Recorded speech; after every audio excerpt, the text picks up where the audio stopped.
विद्यार्थी मित्रांनो, तुम्हा सर्वांचे मनापासून स्वागत आहे. आपण इयत्ता 11वीचे अकाउंट या विषयाचे तिसरं प्रकरण अभ्यासत आहोत. प्रकरणाचं नाव आहे जर्नल. मग आजच्या तासाला आपण जर्नल या टॉपिकचा पान नंबर 65 वरील दुसरा प्रॉब्लेम सोडवणार आहोत. मग मी या पद्धतीने जर्नलही आखून घेतलेलं आहे. आता एक एक ट्रान्झॅक्शन आपण सोडवणार आहोत. पहा, generalized the following transactions in the books of संकल्प जनरल स्टोर्स. त्यांनी आपल्याला अशी माहिती दिलेली आहे की पुढे ज्या ट्रान्झॅक्शन्स दिलेल्या आहेत त्या जर्नलाइज करा. कोणाच्या पुस्तकामध्ये? इन द बुक्स ऑफ संकल्प जनरल स्टोर्स. म्हणजे आपल्याला पुढे ट्रान्झॅक्शन्स दिलेले आहेत त्या ट्रान्झॅक्शनची जर्नल एंट्री जर्नलमध्ये करा अशी इन्फॉर्मेशन त्यांनी आपल्याला दिलेली आहे. आणि व्यापारी आहेत संकल्प जनरल स्टोर्स. मग आपण जर्नलला नाव देऊया इन द बुक्स ऑफ संकल्प जनरल स्टोर्स.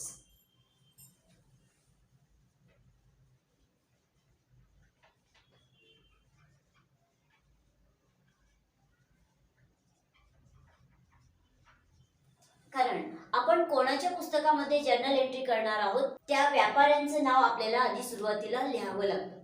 मग आपण पहिली पायरी पूर्ण केली. आता दुसरी पायरी की आपल्याला ज्या ट्रान्झॅक्शन्स दिलेल्या आहेत त्या ट्रान्झॅक्शन्स जुलै 2019 या वर्षातील आहेत. मग वर्ष आणि महिना आपण सुरुवातीला डेट कॉलममध्ये एकदाच लिहायचं आहे. पहा, 2019 जुलै. चला, मग आता सर्व तयारी आपली झालेली आहे. पहा, ट्रान्झॅक्शनचं आपण वाचन करूया. Started business with cash ₹1 lakh, stock of goods worth ₹50,000 and computer ₹50,000. 1 तारखेला संकल्प जनरल स्टोर्स यांच्या व्यवसायामध्ये पुढील ट्रान्झॅक्शन घडलेली आहे की त्यांनी आपल्या व्यवसायाला सुरुवात केली. स्टार्टेड बिझनेस म्हणजे व्यवसायाला सुरुवात करणे. कॅशने त्यांनी सुरुवात केली. त्यानंतर स्टॉक ऑफ गुड्सने सुरुवात केली आणि कम्प्युटरने सुरुवात केली. असा या ट्रान्झॅक्शनचा अर्थ आहे. पहा, आपल्याला ही ट्रान्झॅक्शन एकच दिसत असली, तारीख एकच दिसत असली या ट्रान्झॅक्शनची, तरी या ट्रान्झॅक्शनमध्ये 3 ट्रान्झॅक्शन इन्व्हॉल्व आहेत. म्हणजे आपल्याला पहा वाचन करावं लागेल. पहा, started business with cash ₹1 lakh की त्यांनी आपल्या व्यवसायाची सुरुवात कॅशने केली. 1 लाख रुपये कॅश व्यवसायात गुंतवले आणि व्यवसायाला सुरुवात केली. ही पहिली ट्रान्झॅक्शन इन्व्हॉल्व आहे. त्यानंतर दुसरी ट्रान्झॅक्शन पहा, started business with stock of goods worth ₹50,000. शिवाय त्यांनी आपल्या व्यवसायाची सुरुवात गुड्सने पण केली. स्टॉक म्हणजे साठा, मालाचा जो साठा आहे त्याने आपल्या व्यवसायाची सुरुवात केली. म्हणजे ही दुसरी ट्रान्झॅक्शन इन्व्हॉल्व आहे. आता तिसरी ट्रान्झॅक्शन पहा, वाचन कसं करत आहे. Started business with computer ₹50,000. शिवाय संकल्प जनरल स्टोर्स यांनी आपल्या व्यवसायाची सुरुवात कम्प्युटरने सुद्धा केली. म्हणजे कम्प्युटर व्यवसायात गुंतवले आणि व्यवसायाला सुरुवात केली. अशी ही तिसरी ट्रान्झॅक्शन इन्व्हॉल्व आहे. अशा 3 ट्रान्झॅक्शन इन्व्हॉल्व आहेत. पहा, आपण एक एक ट्रान्झॅक्शन आधी सोडवणार आहोत. पहिली transaction started business with cash ₹1 lakh की याही ट्रान्झॅक्शनमध्ये 2 अकाउंट्स इन्व्हॉल्व आहेत. पहिलं अकाउंट इन्व्हॉल्व आहे कॅश अकाउंट, कारण कॅशने व्यवसायाला सुरुवात झाली. हे पहिलं अकाउंट इन्व्हॉल्व आहे. आणि दुसरं अकाउंट इन्व्हॉल्व आहे जेव्हा व्यवसायाला आपण सुरुवात करतो नेहमी दुसरे अकाउंट कॅपिटल अकाउंट इन्व्हॉल्व असते. म्हणजे दुसरं अकाउंट इन्व्हॉल्व आहे कॅपिटल अकाउंट. पहिल्या ट्रान्झॅक्शनमध्ये कॅश अकाउंट आणि कॅपिटल अकाउंट इन्व्हॉल्व आहे. मग आता आपण ती ट्रान्झॅक्शन लगेच सोडूया. Cash account is a real account. Capital account is a personal account.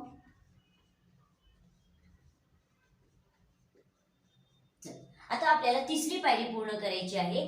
जर कॅश अकाउंट हे रिअल अकाउंट आहे तर रिअल अकाउंटचा नियम लागू होईल आणि कॅपिटल अकाउंट जर पर्सनल अकाउंट आहे तर इथे पर्सनल अकाउंटचा नियम लागू होईल.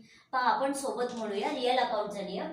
कॅश अकाउंट रिअल अकाउंट आहे आणि रिअल अकाउंटचा नियम आहे debit what comes in, credit what goes out. मग रिअल अकाउंटच्या नियमाप्रमाणे जे व्यवसायात येईल त्याला डेबिट द्या आणि जे व्यवसायातून जाईल त्याला क्रेडिट द्या. मग आता संकल्प जनरल स्टोअर्स यांनी आपल्या व्यवसायाची सुरुवात कॅशने केली, म्हणजे कॅश व्यवसायात आले. संकल्प जनरल स्टोअर्स कॅश व्यवसायात आले म्हणून कॅश अकाउंट, रिअल अकाउंटच्या नियमाप्रमाणे कॅश अकाउंटला डेबिट देऊया. डेबिट व्हॉट कम्स इन, की जे व्यवसायात येईल त्याला डेबिट देतो आपण रिअल अकाउंटच्या नियमाप्रमाणे. आता आपल्याला हेही माहिती आहे की एक अकाउंट डेबिट असेल तर दुसरे अकाउंट क्रेडिटच येणार आहे. फक्त आपण इथे कन्फर्म करूया की आपलं उत्तर क्रेडिट हे बरोबर आहे का. कॅपिटल अकाउंट जर पर्सनल अकाउंट आहे तर पर्सनल अकाउंटचा नियम आहे debit the receiver credit the giver. म्हणजे त्या व्यक्तीची भूमिका पाहायची आहे की रिसिव्हरची आहे का गिव्हरची आहे. तर व्यवसायाचे जे मालक आहेत त्यांनी, ओनर, आपल्या घरून कॅश आणून व्यवसायात गुंतवली. संकल्प जनरल स्टोअर्स हे व्यवसाय संस्थेचं नाव आहे. त्या व्यवसायात त्या संस्थेचे जे मालक आहेत, ओनर, त्यांनी व्यवसायात कॅश गुंतवले आणि व्यवसायाला सुरुवात केली. त्यावेळेस त्यांचं ते कॅपिटल आहे, त्यावेळेस त्यांनी कॅपिटल गुंतवले. म्हणजे ओनर जे मालक आहेत त्यांची भूमिका गिव्हरची आहे, कारण ते व्यवसायाला कॅश देत आहेत. Debit the receiver credit the giver. मग हे जे कॅपिटल आहे ते ओनर्स कॅपिटल आहे, त्या मालकाचे कॅपिटल असल्यामुळे मालकाची भूमिका गिव्हरची असल्यामुळे debit the receiver credit the giver. मग हे समजलेलं आहे. पहा, पहिल्या ट्रान्झॅक्शन मध्ये कोणते दोन अकाउंट्स इन्व्हॉल्व आहेत आणि त्यापैकी डेबिट कोणतं क्रेडिट कोणतं हे आपल्याला समजलेलं आहे. आता आपण दुसरी ट्रान्झॅक्शन पाहूया.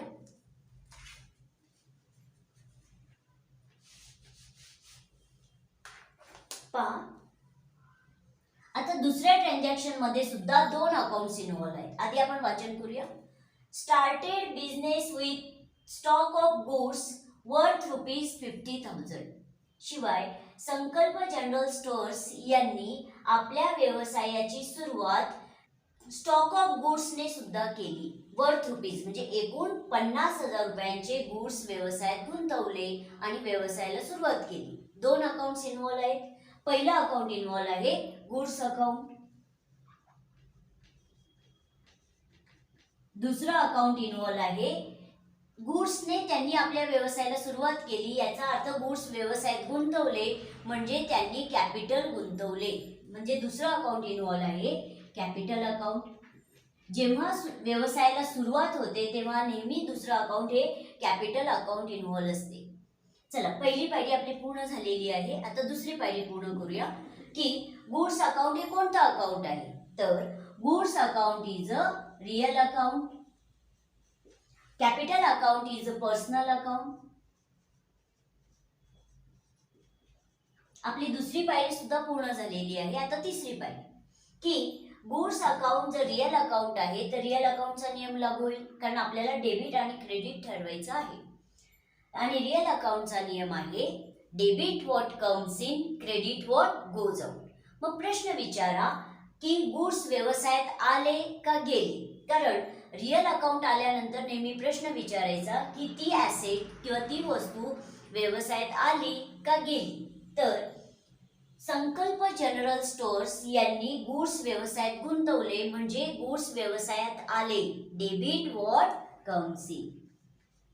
आणि कॅपिटल अकाउंट नेहमीच क्रेडिटला असते. पहा, इथे सुद्धा आपण कॅपिटल अकाउंट क्रेडिटला दिलेले आहे. आणि याचा अर्थ जे त्या व्यवसायाचे मालक आहेत ते कॅपिटल गुंतवत आहेत व्यवसायामध्ये, त्यावेळेस त्यांची भूमिका गिव्हरची आहे. कारण हे जे कॅपिटल आहे ते त्या मालकांचं कॅपिटल आहे, त्या व्यवसायाचे जे मालक आहेत त्यांचं ते कॅपिटल आहे. त्यावेळेस त्यांची भूमिका गिव्हरची असल्यामुळे पर्सनल अकाउंटच्या नियमाप्रमाणे कॅपिटल अकाउंटला आपण इथे क्रेडिट दिलेलं आहे. Debit the receiver credit the giver. चला, दुसऱ्या ट्रान्झॅक्शन मध्ये कोणते दोन अकाउंट्स इन्व्हॉल्व आहेत आणि त्यापैकी डेबिट कोणते क्रेडिट कोणते हे आपल्याला समजलेलं आहे. आता आपण तिसरी ट्रान्झॅक्शन सोडवणार आहोत. पहा, आधी आपण वाचन करूया. Started business with computer ₹50,000. शिवाय संकल्प जनरल स्टोअर्स यांनी आपल्या व्यवसायाची सुरुवात कम्प्युटरने सुद्धा केली. म्हणजे व्यवसायात त्यांनी कम्प्युटर गुंतवले आणि व्यवसायाला सुरुवात केली. आपण तिसरी ट्रान्झॅक्शन सोडवत आहोत. तिसऱ्या ट्रान्झॅक्शन मध्ये सुद्धा दोन अकाउंट्स इन्व्हॉल्व आहेत. पहिलं अकाउंट इन्व्हॉल्व आहे कम्प्युटर अकाउंट आणि दुसरं अकाउंट इन्व्हॉल्व आहे capital account.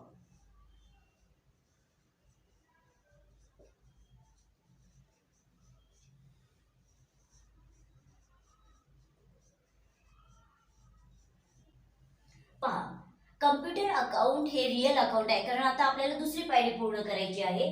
Computer account is a real account. Capital account is a personal account. ही झाली दुसरी पायरी.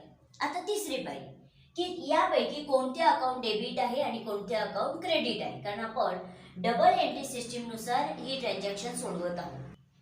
कम्प्युटर अकाउंट जर रिअल अकाउंट आहे तर इथे रिअल अकाउंटचा नियम लागू होईल आणि रिअल अकाउंटचा नियम आहे debit what comes in, credit what goes out. मग रिअल अकाउंट आल्यानंतर नेहमी प्रश्न विचारायचा की ती ॲसेट किंवा ती वस्तू व्यवसायात आली का गेली. इथे कम्प्युटर व्यवसायात आलेले आहेत, कारण व्यवसायाची सुरुवात त्यांनी कम्प्युटरने सुद्धा केली. म्हणजे व्यवसायात कम्प्युटर आले. Debit what comes in, credit what goes out. Computer व्यवसायात आल्यामुळे कम्प्युटरला आपण देऊया डेबिट. आणि आता आपल्याला हे माहिती आहे की एक अकाउंट डेबिट असेल तर दुसरे अकाउंट क्रेडिटच येणार आहे आणि कॅपिटल अकाउंट नेहमीच क्रेडिटला असते. मग आता नियम तर आपण इथे शिकलेलोच आहोत 2 वेळा की कॅपिटल अकाउंट क्रेडिटला कसे. मग इथपर्यंत आपण अभ्यासलेलं आहे. ह्या तिन्ही ट्रान्झॅक्शनच्या आपण सिंपल जर्नल एंट्री केलेल्या आहेत. आता पहा, ह्या सिंपल जर्नल एंट्रीचा आपल्याला कंबाईन जर्नल एंट्री करायची आहे, म्हणजे एकत्रित. पहा, इथे कॅश अकाउंट डेबिटला आहेत, कॅपिटल अकाउंट क्रेडिटला आहेत. त्यानंतर इथे गुड्स अकाउंट डेबिटला आहेत, कॅपिटल अकाउंट क्रेडिटला आहेत. Computer account debit, capital account credit, इथं सुद्धा कॅपिटल अकाउंट क्रेडिटला आहे. मग आता आपल्याला कंबाईन जर्नल एंट्री करता येते. पहा, cash account debit, goods account debit, computer account debit to capital account credit, अशी आपल्याला कंबाईन जर्नल एंट्री करता येईल. कारण तिन्ही सिंपल जर्नल एंट्रीमध्ये कॅपिटल अकाउंट क्रेडिटलाच आहेत, म्हणून आपल्याला कंबाईन जर्नल एंट्री करता येत आहे. चला तर मग आता आपण डायरेक्ट जर्नलमध्येच कंबाईन जर्नल एंट्री करूया. कॅश अकाउंट डेबिट, आधी तारीख लिहूया डेट कॉलम मध्ये. Cash account debit,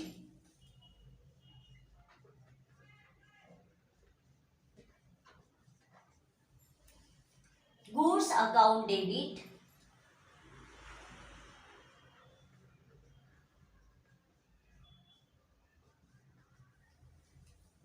computer account debit,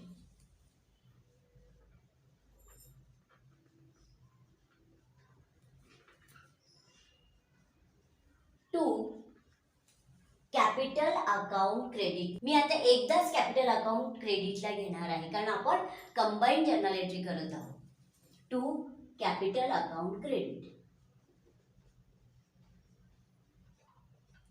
पहा, मग त्यांनी कॅश गुंतवलेली आहे व्यवसायामध्ये 1 लाख रुपयांची आणि कॅश अकाउंट हे डेबिटला आहेत. मग आपण अमाऊंट 1 लाख रुपये डेबिट कॉलम मध्ये लिहूया. त्यानंतर गुड्स गुंतवलेले आहेत त्यांनी 50,000 रुपयांचे, गुड्सच्या समोर 50,000 रुपये. त्यानंतर त्यांनी कम्प्युटर व्यवसायात गुंतवलेले आहेत 50,000 रुपयांचे, आपण कम्प्युटरच्या समोरही 50,000 रुपये लिहूया डेबिट कॉलम मध्ये. डेबिट अकाउंटची अमाऊंट डेबिट कॉलम मध्ये लिहायची आहे आणि क्रेडिट अकाउंटची अमाऊंट क्रेडिट कॉलम मध्ये. आता एकूण त्यांनी कॅपिटल गुंतवलेलं आहे, बेरीज करावी लागेल आपल्याला. 1 लाख प्लस 50,000 प्लस 50,000 बेरीज आलेली आहे 2 लाख रुपये.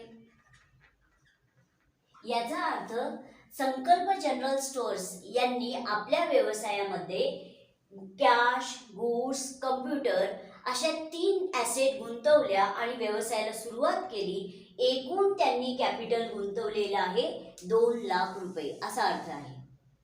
मग आपली जर्नल एंट्री पूर्ण झालेली आहे. आता आपण नॅरेशन लिहिणार आहोत आणि नॅरेशन ही ट्रान्झॅक्शन मध्येच असते. पहा आपण ट्रान्झॅक्शनचं वाचन करूया. मग नॅरेशन कशी लिहायची पाहू. Started business with cash, stock of goods and computer. ही झाली नॅरेशन. चला मग आता आपण नॅरेशन लिहूया. बीइंग, आणि नॅरेशन नेहमी कंसात लिहावी. नॅरेशनची सुरुवात बीइंग या शब्दाने होते. बीइंगचा अर्थ होतो केल्यामुळे, की आपण ही जर्नल एंट्री कशाबद्दल केलेली आहे, तर व्यवसायाला सुरुवात केल्यामुळे. Started business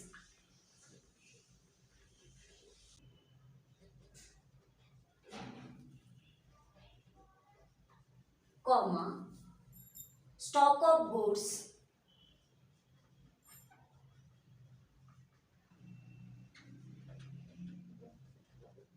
and computer.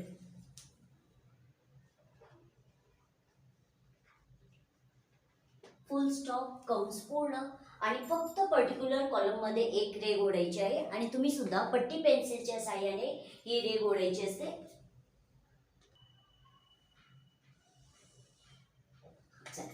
1 तारखेची ट्रान्झॅक्शन आपली पूर्ण झालेली आहे जर्नल एंट्रीसह. चला मग आता आपण दुसरी ट्रान्झॅक्शन अभ्यासणार आहोत. आधी मी ट्रान्झॅक्शन फळ्यावरती लिहिणार आहे. मी पुढील ट्रान्झॅक्शन फळ्यावरती लिहिलेली आहे. तारीख आहे 4 तारखेला संकल्प जनरल स्टोअर्स यांच्या व्यवसायामध्ये जी ट्रान्झॅक्शन घडलेली आहे ती आपण अभ्यासत आहोत. पहा आधी आपण वाचन करूया. Purchased goods from Karina on credit ₹10,000 at 5% trade discount. की परचेस्ड म्हणजे खरेदी करणे, गुड्स म्हणजे वस्तू, फ्रॉम कडून, करीना यांच्याकडून आपण गुड्स परचेस्ड केले, खरेदी केले, ऑन क्रेडिट उधारीवर 10,000 रुपयांचा माल आपण परचेस्ड केलेला आहे. त्यावेळेस 5% ट्रेड डिस्काउंट त्यांनी आपल्याला दिलेला आहे. कोणता डिस्काउंट दिलेला आहे? ट्रेड डिस्काउंट दिलेला आहे. मग आता आपल्याला डिस्काउंट म्हणजे काय हे आधी शिकायचं आहे आणि या ट्रान्झॅक्शन मध्ये कोणते 2 अकाउंट्स इन्व्हॉल्व आहेत ते अभ्यासायचं आहे. मग मुलांनो आपण डिस्काउंट म्हणजे काय हे शिकत आहोत. तर डिस्काउंट म्हणजे सूट किंवा कसर, की जास्तीत जास्त ग्राहकांनी आपल्या वस्तूकडे आकर्षित व्हावे यासाठी व्यापाऱ्याने ग्राहकाला दिलेलं एक ते प्रलोभन आहे. डिस्काउंटचे 2 प्रकार आहेत, ट्रेड डिस्काउंट आणि कॅश डिस्काउंट.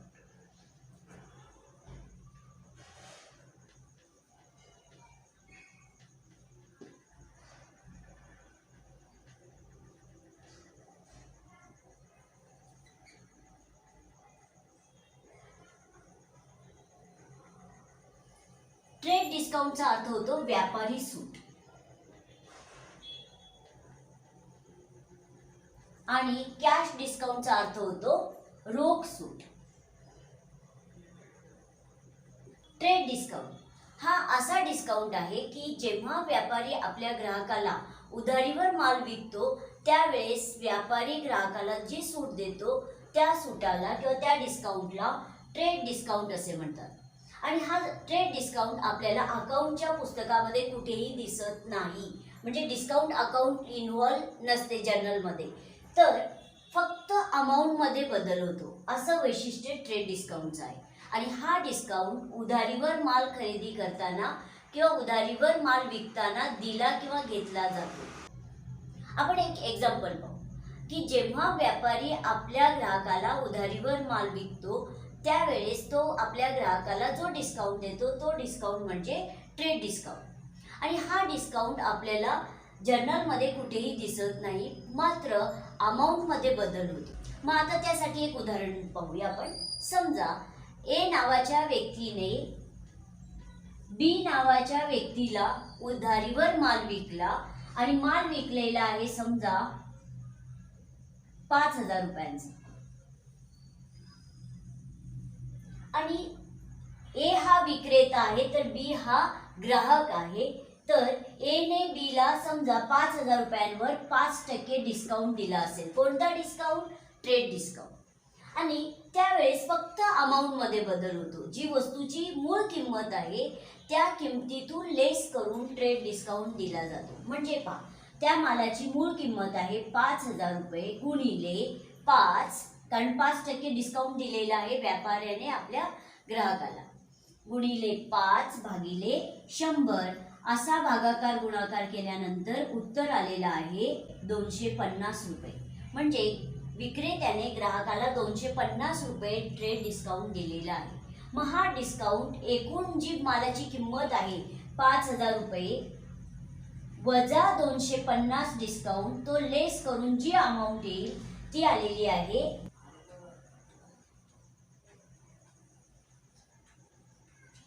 4,750 रुपये. म्हणजे 5,000 रुपयांचा माल विक्रेत्याने 4,750 रुपयांना विकला, डिस्काउंट वजा जाता. म्हणजे ट्रेड डिस्काउंट आपल्याला इथे अमाऊंटमध्येच बदल झालेला दिसतो, याला म्हणायचं ट्रेड डिस्काउंट. आता त्याच्या विरुद्ध कॅश डिस्काउंट, की जेव्हा कॅश देताना किंवा कॅश घेताना जो डिस्काउंट दिला जातो किंवा घेतला जातो अशा डिस्काउंटला कॅश डिस्काउंट असे म्हणतात. आणि हा डिस्काउंट आपल्याला जर्नल एंट्रीमध्ये दिसतो. आणि discount account is a nominal account आहे. म्हणजे कॅश डिस्काउंट आपल्याला डेबिट किंवा क्रेडिटमध्ये इथे जर्नलमध्ये दिसणार आहे. आणि हा डिस्काउंट फक्त कॅश देताना किंवा कॅश घेताना दिला जातो किंवा घेतला जातो, असं वैशिष्ट्य कॅश डिस्काउंटचं आहे. मग चला, आता आपल्याला दोन्ही डिस्काउंट समजलेले आहेत. मग ह्या ट्रान्झॅक्शनमध्ये आपल्याला ट्रेड डिस्काउंटच दिलेलं आहे. मग आता ती ट्रान्झॅक्शन आपण सोडवणार आहोत. पहा, आता आपल्याला ही ट्रान्झॅक्शन सोडवायची आहे. आणि आधी आपण आकृतीच्या साहाय्याने ही ट्रान्झॅक्शन व्यवस्थित समजावून घेऊया. Purchased goods from Kareena on credit. आपण आहोत संकल्प जनरल स्टोर्स. किती व्यावसायिक संस्था आपणच आहोत असे समजून ही ट्रान्झॅक्शन आपल्याला सोडवायची असते. चला, मग आपण ही ट्रान्झॅक्शन सोडूया. आणि ही ट्रान्झॅक्शन सोडवण्यापूर्वी आपण ही ट्रान्झॅक्शन आकृतीच्या साहाय्याने समजावून घेऊया, कारण आकृतीच्या साहाय्याने आपल्याला ती ट्रान्झॅक्शन खूप छान समजते. मग आपण आहोत संकल्प जनरल स्टोर्स, कारण आपण ह्या ज्या जर्नल एंट्री करत आहोत त्या संकल्प जनरल स्टोर्स यांच्या पुस्तकामध्ये करत आहोत. आणि ती व्यावसायिक संस्था आपणच आहोत असे समजून ती ट्रान्झॅक्शन सोडवायची असते. आपण आहोत संकल्प जनरल स्टोर्स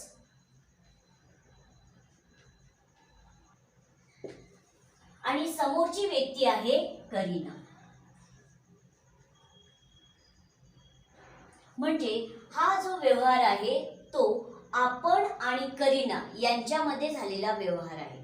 आपण करीना यांच्याकडून गुड्स परचेस्ड केलेले आहेत, गुड्स.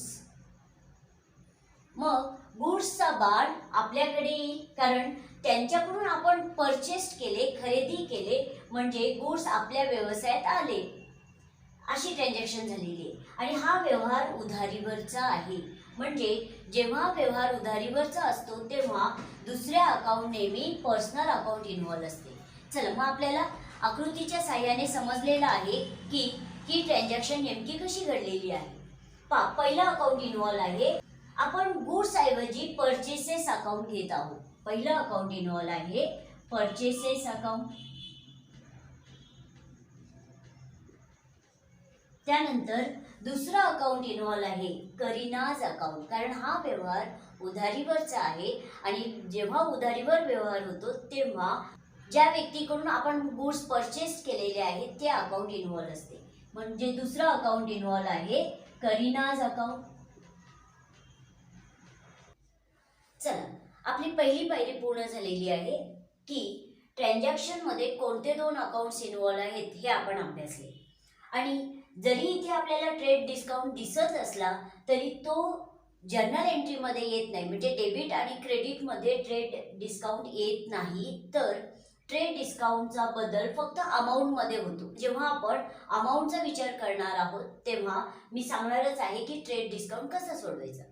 चला, पहिली पायरी पूर्ण झालेली आहे. आता आपल्याला दुसरी पायरी पूर्ण करायची आहे की परचेसेस अकाउंट हे कोणतं अकाउंट आहे, पर्सनल, रियल की नॉमिनल. तर purchases account is a nominal account. Kareena's account is a personal account.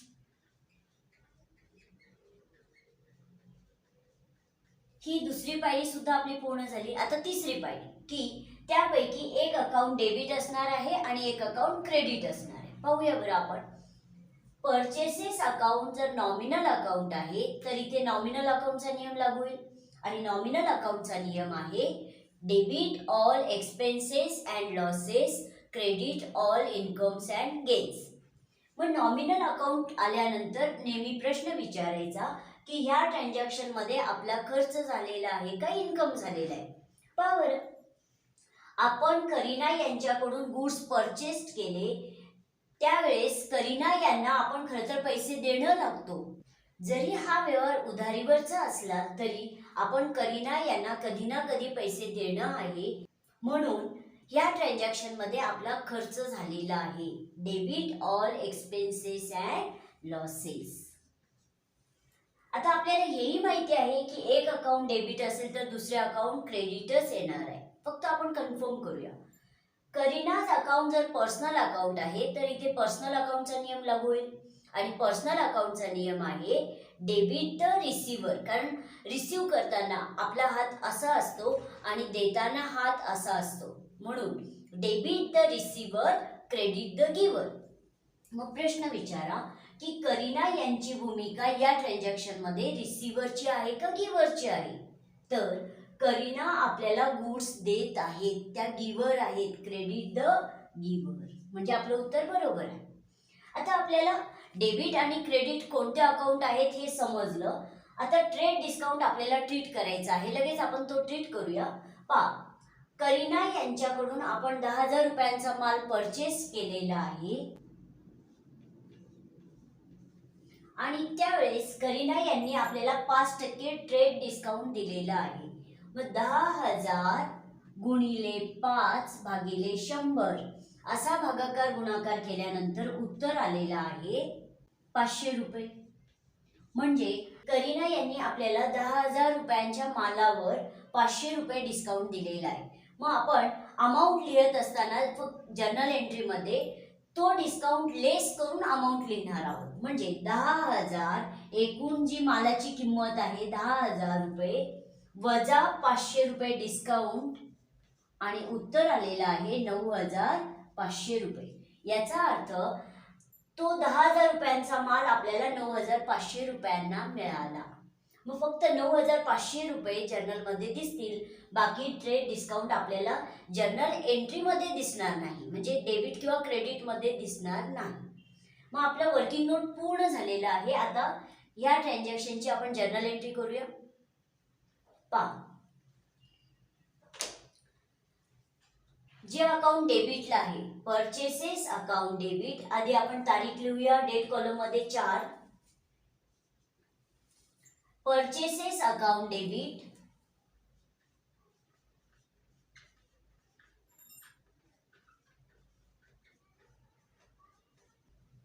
To Kareena's account credit.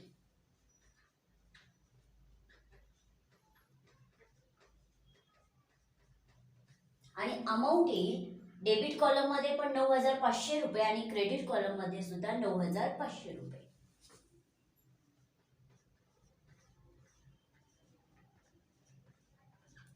आता नॅरेशन लिहायचे आहे आपल्याला आणि नॅरेशन ही ट्रान्झॅक्शन मध्येच असते.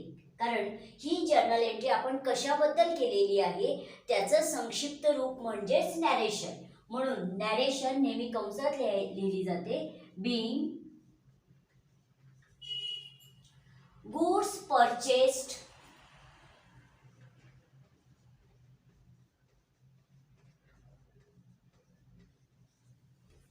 from Kareena on credit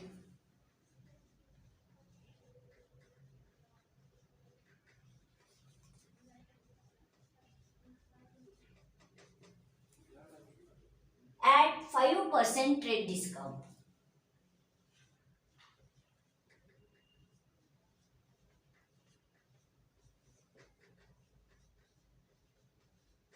full stop, कंस पूर्ण आणि फक्त पर्टिक्युलर कॉलम मध्ये एक रेघ ओढायची आहे.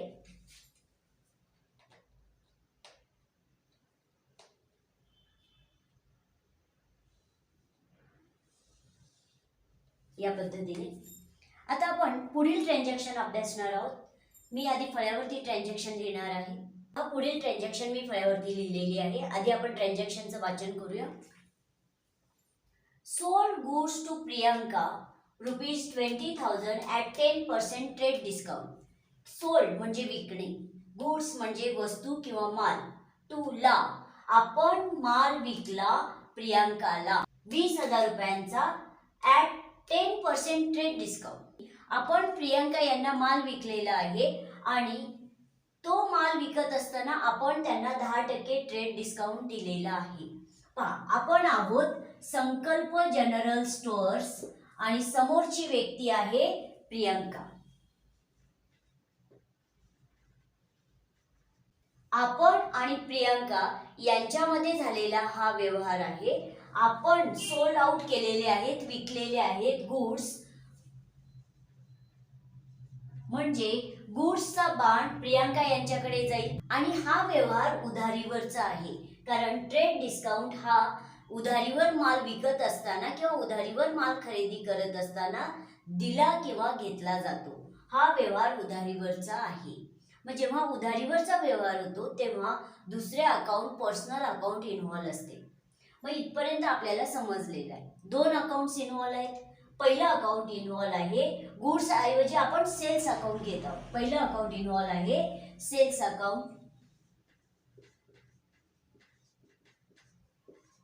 दुसरं अकाउंट इन्व्हॉल्व आहे प्रियंकाज अकाउंट, कारण हा व्यवहार उधारीवर झालेला आहे.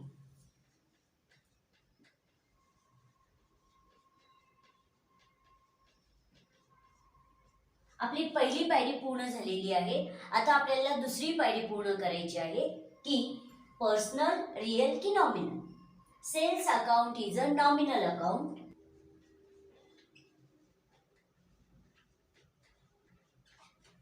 आणि Priyanka's account is a personal account.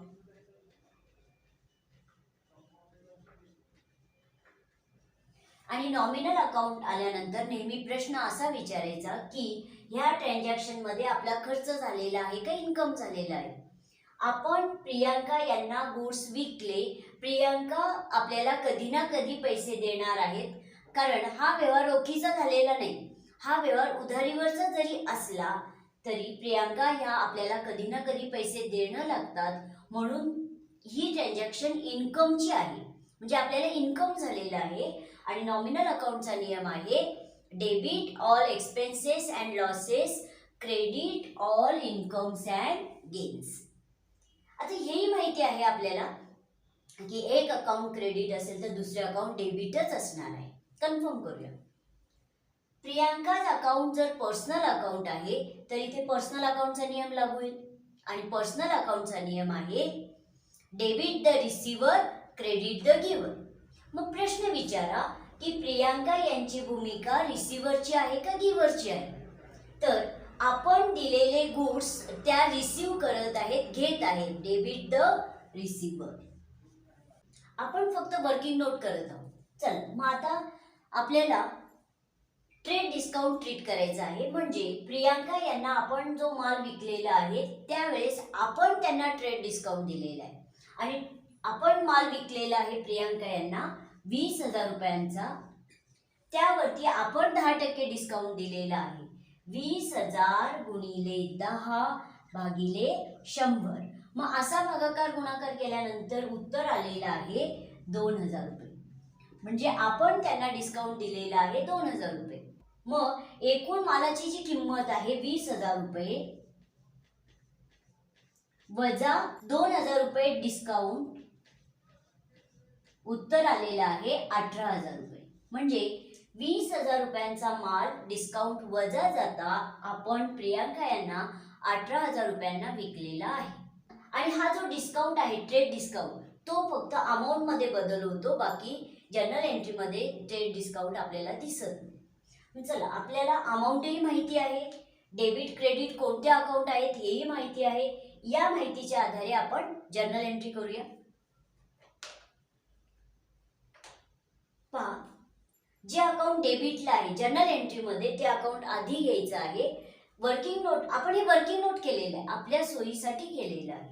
आणि वर्किंग नोट्स मध्ये डेबिट आणि क्रेडिट वर खाली झाले तरी चालतील, पण जर्नल एंट्रीमध्ये आपल्याला डेबिटचं अकाउंट सुरुवातीला घ्यायचे असते. मग अगदी तारीख लिहूया, 10 तारीख. प्रियांकाज अकाउंट डेबिट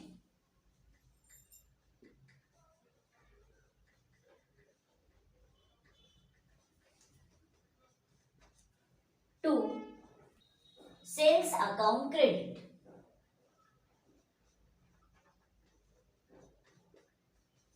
आणि आपण प्रियांका यांना माल विकलेला आहे 18,000 रुपयांचा, डिस्काउंट वजा जाता. मग आपण 18,000 रुपये डेबिट कॉलम मध्ये पण घेणार आहोत आणि क्रेडिट कॉलम मध्ये पण 18,000 रुपये.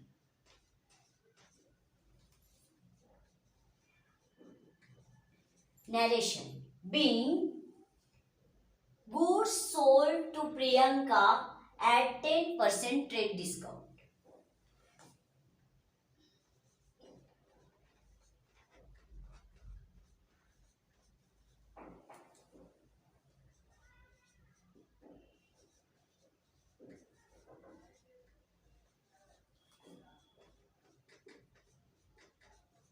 फुल स्टॉप, कंस पूर्ण आणि फक्त पर्टिक्युलर कॉलम मध्ये एक रेख.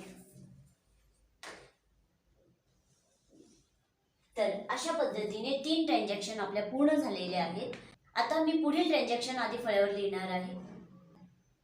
पहा, पुढील 13 तारखेची ट्रान्झॅक्शन मी फळ्यावरती लिहिलेली आहे. आधी आपण तिचं वाचन करूया. Paid into state bank of India ₹50,000. आपण स्टेट बँक ऑफ इंडिया या बँकेला 50,000 रुपये दिले. याचा अर्थ स्टेट बँक ऑफ इंडिया या बँकेमध्ये आपलं खातं आहे आणि त्या खात्यावरती आपण 50,000 रुपये डिपॉझिट केलेत असा अर्थ आहे त्याचा. मग व्यवहार असा घडलेला आहे की आपण आहोत संकल्प जनरल स्टोअर्स आणि समोरची व्यक्ती आहे बँक. म्हणजे आपण आणि बँकेमध्ये झालेला हा व्यवहार आहे. आपण बँकेमध्ये 50,000 रुपये कॅश डिपॉझिट केली, पेड केले, बँकेला पैसे पेड केले. याचा अर्थ आपणच आपल्या खात्यामध्ये कॅश डिपॉझिट केली. मग कॅशचा बाण बँकेकडे जाईल कारण आपण ती कॅश बँकेला पेड केलेली आहे. तर ट्रान्झॅक्शन अशा पद्धतीने घडलेली आहे. मग आपल्याला ट्रान्झॅक्शन आकृतीच्या सहाय्याने समजलेली आहे. आता आपण या ट्रान्झॅक्शन मध्ये कोणते 2 अकाउंट्स इन्व्हॉल्व आहेत ते पाहूया. पहा, पहिलं अकाउंट इन्व्हॉल्व आहे कॅश अकाउंट आणि दुसरं अकाउंट इन्व्हॉल्व आहे बँक अकाउंट.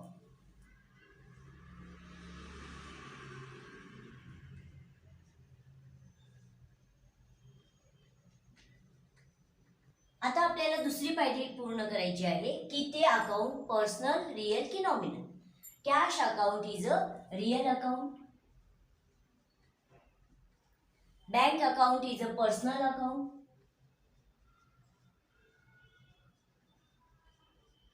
जर कॅश अकाउंट हे रिअल अकाउंट आहे तर इथे रिअल अकाउंटचा नियम लागू होईल आणि रिअल अकाउंटचा नियम आहे debit what comes in, credit what goes out. मग कॅश व्यवसायात आली का कॅश व्यवसायातून गेली हा प्रश्न विचारायचा आहे. तर आपण बँकेमध्ये कॅश डिपॉझिट केली याचा अर्थ आपल्या व्यवसायातून कॅश गेली, क्रेडिट व्हॉट गोज आउट. आणि त्यावेळेस बँकेची भूमिका रिसिव्हरची आहे कारण आपण दिलेली कॅश बँक रिसीव्ह करत आहे आणि bank account is a personal account आणि पर्सनल अकाउंटच्या नियमाप्रमाणे debit the receiver, credit the giver. मग बँकेची भूमिका रिसिव्हरची असल्यामुळे बँकेला देऊया debit.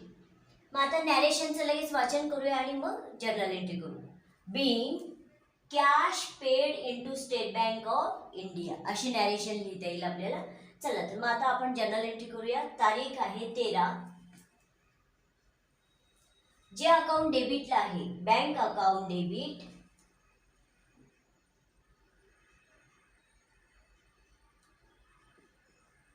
To cash account credit.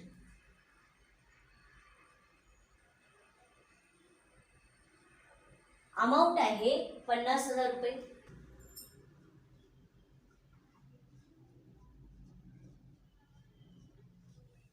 Narration. Being cash paid into State Bank of India.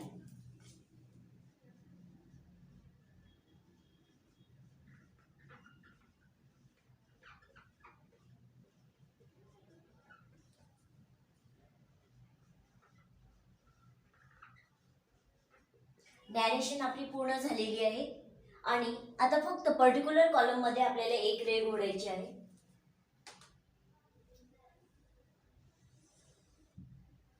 चल 13 तारखेची ट्रान्झॅक्शन आपली जर्नल एंट्री सह पूर्ण झालेली आहे. आता आपण पुढील ट्रान्झॅक्शन अभ्यासणार आहोत. त्याआधी मी ती ट्रान्झॅक्शन फळ्यावरती लिहिणार आहे. पहा, पुढील 15 तारखेची ट्रान्झॅक्शन मी फळ्यावरती लिहिलेली आहे. आधी आपण ती वाचूया. Goods worth ₹2000 lost by theft. Goods म्हणजे माल, 2000 रुपयांचा एकूण माल. वर्थ म्हणजे एकूण. लॉस्ट या शब्दाचा अर्थ होतो नुकसान होणे. बाय थेफ्ट, थेफ्ट म्हणजे चोरी. चोरीमुळे आपल्या 2000 रुपयांच्या मालाचे नुकसान झाले, अशी ती ट्रान्झॅक्शन आहे. मग याही ट्रान्झॅक्शन मध्ये दोन अकाउंट्स इन्व्हॉल्व आहेत. पाहूया आपण कोणते अकाउंट्स इन्व्हॉल्व आहेत. तर पहिलं अकाउंट इन्व्हॉल्व आहे खरं तर गुड्स अकाउंट.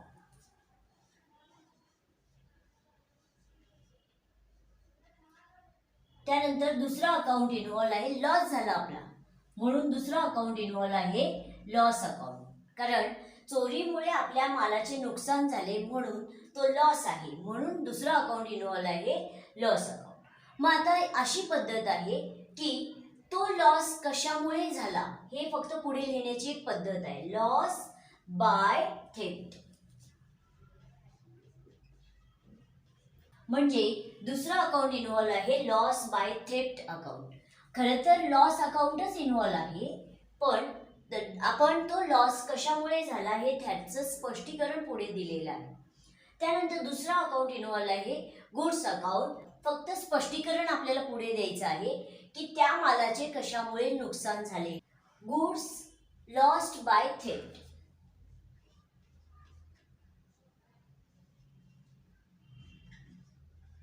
की चोरीमुळे मालाचे नुकसान झाले. तर असे दोन अकाउंट्स इन्व्हॉल्व आहेत. खरं तर गुड्स अकाउंट आणि लॉस अकाउंटच इन्व्हॉल्व आहेत, फक्त आपण तिथे स्पष्टीकरण दिलेलं आहे की त्या मालाचे कशामुळे नुकसान झालेले आहे. चला, goods account is a real account. त्यानंतर loss account is a nominal account.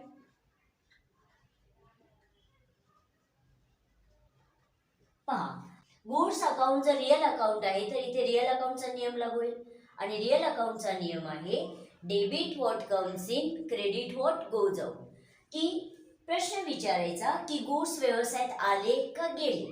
तर चोरीमुळे आपल्या मालाचे नुकसान झाले याचा अर्थ ते गुड्स चोराने चोरून नेलेले आहेत, त्यामुळे गुड्स आपल्या व्यवसायातून गेलेले आहेत. Credit what goes out. Real अकाउंटच्या नियमाप्रमाणे goods lost by theft account is a क्रेडिटला येईल. त्यानंतर आता आपल्याला हे माहिती आहे की एक अकाउंट क्रेडिट असेल तर दुसरे अकाउंट डेबिटच येणार आहे. आता लॉस अकाउंट हे नॉमिनल अकाउंट आहे. तर नॉमिनल अकाउंटचा नियम आहे debit all expenses and losses, credit all incomes and gains. की व्यवसायात खर्च आणि लॉस झाल्यानंतर नॉमिनल अकाउंटच्या नियमाप्रमाणे त्याला डेबिट द्या. म्हणजे लॉस झाला इथे आपला, चोरीमुळे लॉस झालेला आहे, म्हणून नॉमिनल अकाउंटच्या नियमाप्रमाणे आपण डेबिट दिलेला आहे. मग आपण वर्किंग नोट पूर्ण केलेला आहे. आता जर्नल एंट्री करूया. पहा, जर्नल एंट्री करत असताना जे अकाउंट डेबिटला आहे ते अकाउंट आधी सुरुवातीला घ्यायचं आहे आणि तारीख आहे 15. Loss by theft account debit.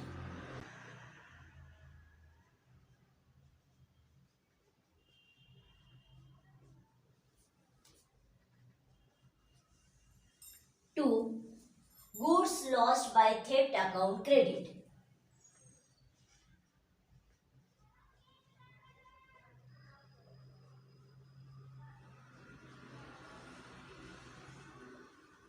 Amount आहे 2000 रुपये. डेबिट कॉलम मध्ये पण narration being goods lost by theft.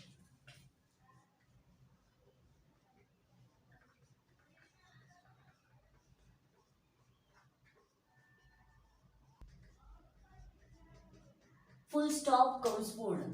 आता फक्त पर्टिक्युलर कॉलम मध्ये आपल्याला रेघ ओढायची आहे.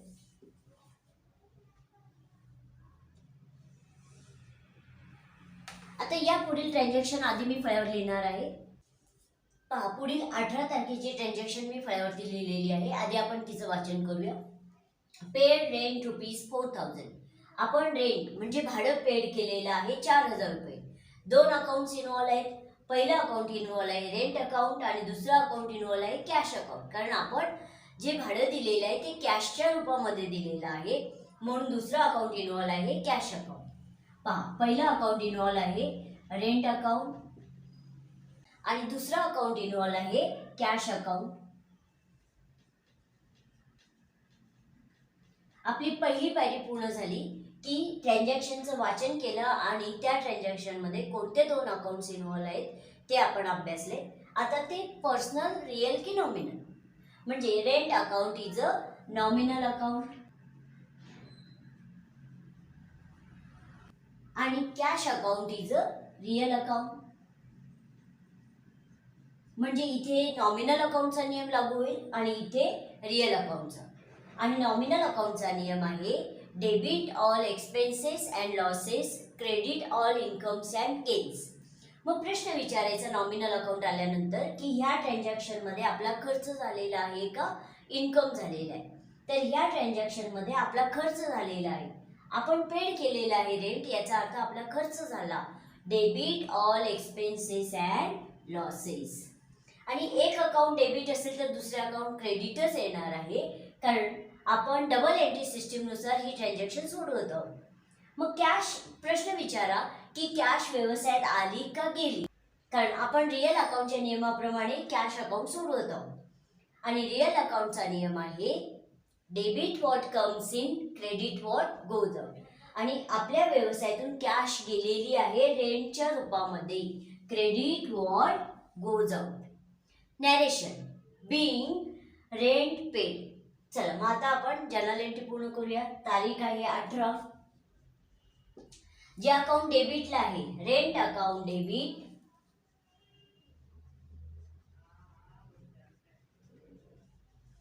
To cash account credit. आणि आपण रेंट पेड केलेलं आहे 4000 रुपये.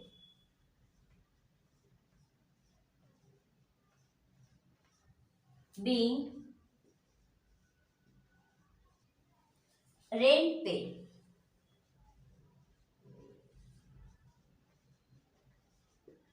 तर आपली 18 तारखेची ट्रान्झॅक्शन पूर्ण झालेली आहे. आता आपण फक्त पर्टिक्युलर कॉलम मध्ये एक रेघ ओढून घेऊया.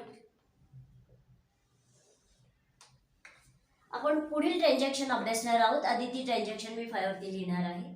पहा, पुढील ट्रान्झॅक्शन मी फळ्यावरती लिहिलेली आहे. तारीख आहे 20. आधी आपण ट्रान्झॅक्शनचं वाचन करूया. Received cash of ₹17,500 from Priyanka in full settlement of her account. या ट्रान्झॅक्शनचा अर्थ असा आहे की रिसिव्ड मिळाली. काय मिळाली आपल्याला? कॅश 17,500 रुपये. फ्रॉम कडून, कोणाकडून?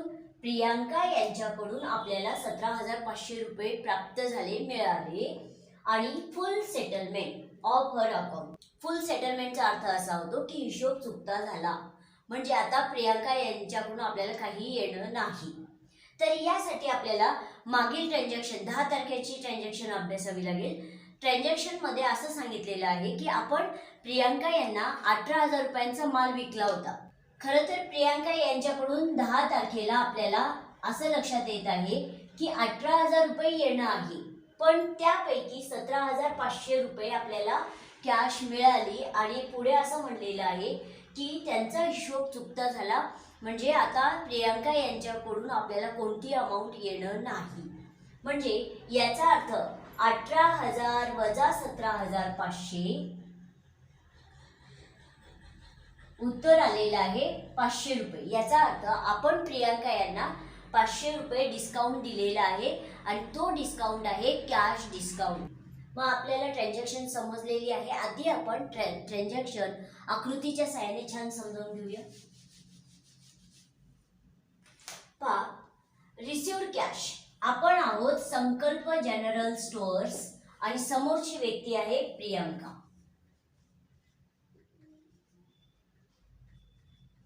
आपल्याला त्यांच्याकडून कॅश मिळालेली आहे, म्हणजे कॅशचा बाण आपल्याकडे येईल आणि खरं तर ही कॅश आपल्याला त्यांच्याकडून मिळालेली आहे 17,500 रुपये. खरं तर त्यांच्याकडून आपल्याला 18,000 रुपये येणं आहे, पण 18,000 रुपयांपैकी 17,500 रुपये आपल्याला मिळालेले आहेत. याचा अर्थ आपण त्यांना डिस्काउंट दिलेला आहे, म्हणून मी डिस्काउंटचा बाण प्रियांका यांच्याकडे केलेला आहे आणि आपण त्यांना डिस्काउंट दिलेला आहे 18,000 वजा 17,500. तर आपण त्यांना डिस्काउंट दिलेला आहे 500 रुपये आणि हा जो डिस्काउंट आहे तो कॅश डिस्काउंट आहे. आणि कॅश डिस्काउंट हा कॅश घेताना किंवा कॅश देताना दिला जातो किंवा घेतला जातो. तर आपल्याला ट्रान्झॅक्शन समजलेली आहे. आता पहिलं अकाउंट इन्व्हॉल्व आहे कॅश अकाउंट. दुसरं अकाउंट इन्व्हॉल्व आहे Priyanka's account.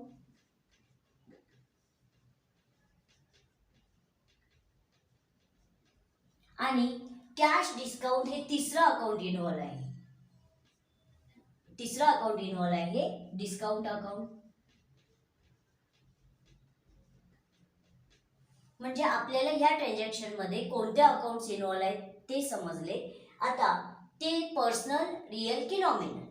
Cash account is a real account. Priyanka's account is a personal account. आणि discount account is a nominal account. चला आता आपल्याला तिसरी पायरी पूर्ण करायची आहे. त्यापैकी डेबिट कोणते अकाउंट आहेत आणि क्रेडिटला कोणतं अकाउंट येणार आहे पहा. कॅश अकाउंट हे रिअल अकाउंट आहे आणि रिअल अकाउंटचा नियम आहे debit what comes in, credit what goes out. मग प्रश्न विचारा की आपल्या व्यवसायात कॅश आली आहे का गेली आहे.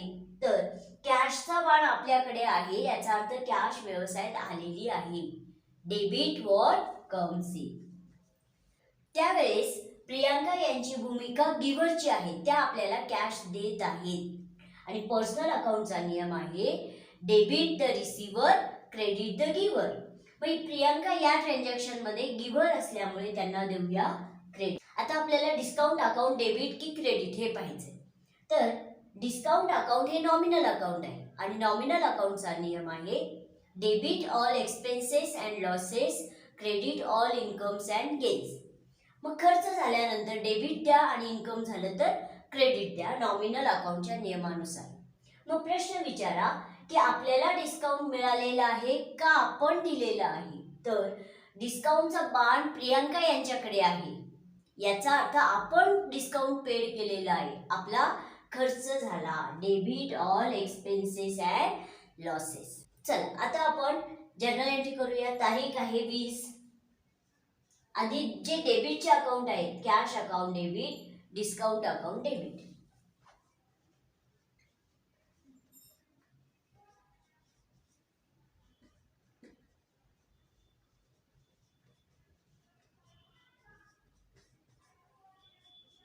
To Priyanka's account credit.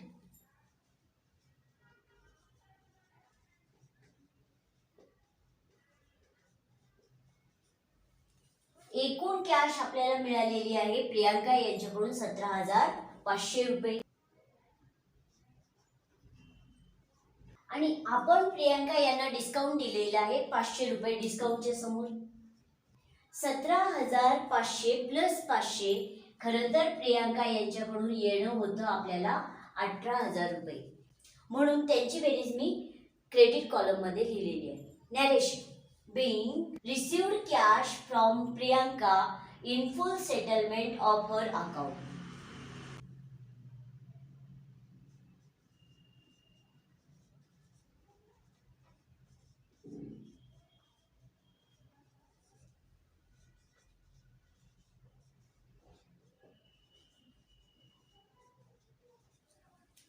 In full settlement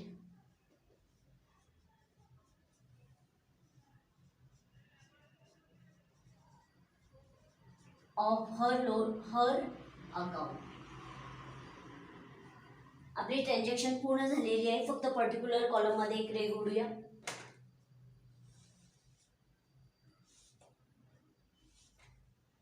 तर आपली 20 तारखेची ट्रान्झॅक्शन पण पूर्ण झालेली आहे. आता आपली एक शेवटचीच ट्रान्झॅक्शन राहिलेली आहे. आधी ती ट्रान्झॅक्शन मी फळ्यावरती लिहित आहे. पहा, या प्रॉब्लेम मधील आपण शेवटची ट्रान्झॅक्शन अभ्यासत आहोत. तारीख आहे 25. Paid for stationery purchase ₹8,000. Paid म्हणजे दिले, फॉर साठी, स्टेशनरी खरेदी करण्यासाठी आपण 8,000 रुपये पेड केले असा अर्थ आहे. दोन अकाउंट्स इन्व्हॉल्व आहेत. पहिला अकाउंट इन्व्हॉल्व आहे स्टेशनरी अकाउंट.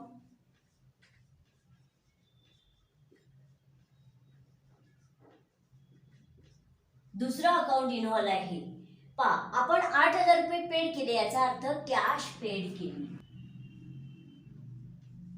म्हणून दुसरा अकाउंट इन्व्हॉल्व आहे कॅश अकाउंट. आपण पहिली पायरी पूर्ण केलेली आहे. आता आपल्याला दुसरी पायरी पूर्ण करायची आहे की ते अकाउंट्स कोणते अकाउंट्स आहेत, पर्सनल, रियल की nominal. Stationery account is a nominal account and cash account is a real account. चला, आता आपल्याला तिसरी पायरी पूर्ण करायची आहे की डेबिट आणि क्रेडिट. स्टेशनरी अकाउंट जर नॉमिनल अकाउंट आहे तर नॉमिनल अकाउंटचा नियम आहे debit all expenses and losses, credit all incomes and gains. मग प्रश्न नेहमी असा विचारायचा नॉमिनल अकाउंट आल्यानंतर की ह्या ट्रान्झॅक्शन मध्ये आपला खर्च झालेला आहे का इन्कम झालेला आहे. आपण कॅश पेड केली याचा अर्थ आपला खर्च झाला, debit all expenses and losses. आणि आपण कॅश पेड केलेली आहे, स्टेशनरी परचेस केले, कॅश पेड केली, debit what comes in, credit what goes. आता आपल्याला जर्नल एंट्री पूर्ण करायची आहे. तारीख आधी लिहूया 25. स्टेशनरी अकाउंट डेबिट,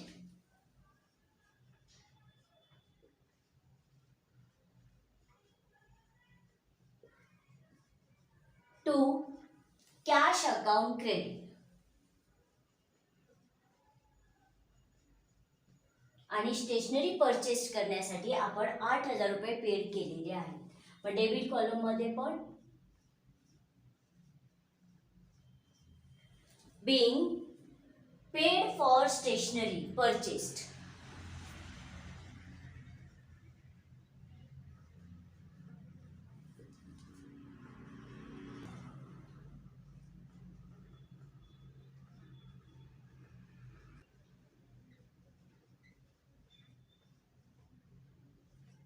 फुल स्टॉप, कंस पूर्ण आणि फक्त पर्टिक्युलर कॉलम मध्ये एक रे घोडूया.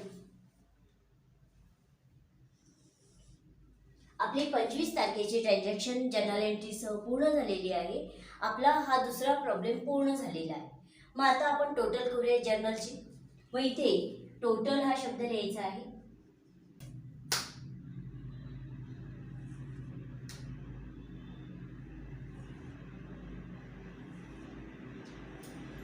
पहा, टोटल आपली डेबिट कॉलमची आणि क्रेडिट कॉलमची टोटल समान आली पाहिजे आणि बेरीज आलेली आहे 3,09,500 रुपये. क्रेडिट कॉलम मध्ये पण तीच अमाऊंट येईल 3,09,500 रुपये. चला, अशा पद्धतीने आपला पान नंबर 65 वरील दुसरा प्रॉब्लेम जर्नलचा पूर्ण झालेला आहे. धन्यवाद.